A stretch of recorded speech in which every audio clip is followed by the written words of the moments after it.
श्रीराम समर्थ.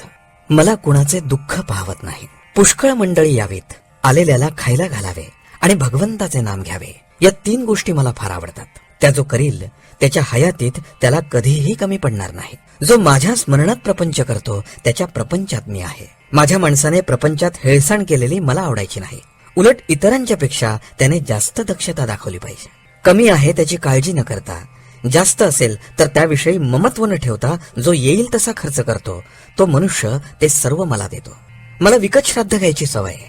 मला स्वतःचा प्रपंच करता आला नाही, पण दुसऱ्याचा मात्र चांगला करता येतो. माझ्याजवळ एकही पैसा नव्हता आणि खाणारी माणसे पुष्कळ होते, पण मी कधीही काळजी केली नाही.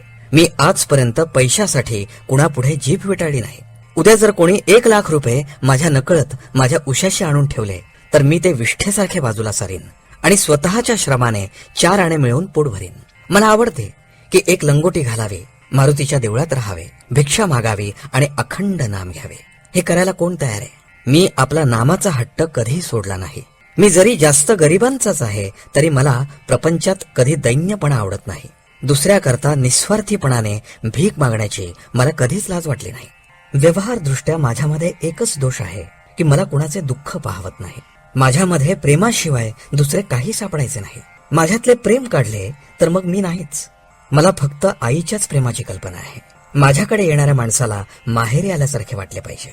तो परत जाताना त्याच्या डोळ्यात पाणी आले पाहिजे. दुसऱ्याला आपला आधार वाटला पाहिजे. मी असून काहीच होत नाही. ज्या गोष्टी घडायच्या त्या घडतच असतात, पण आपण असण्यात एक आधार आहे असे इतरांना वाटावे. माझे आता किती दिवस आहेत कुणास ठाऊक.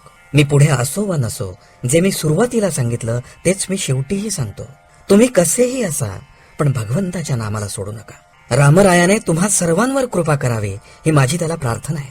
तुम्ही माझ्यासाठी इतक्या आपलेपणाने कष्ट घेता याची जाणीव मला आहे. या कष्टांचा मोबदला रामरायच तुम्हाला देईल. तुम्ही सर्वजण आनंदात राहा हा माझा तुम्हा सर्वांना आशीर्वाद आहे. आजचे बोधवचन.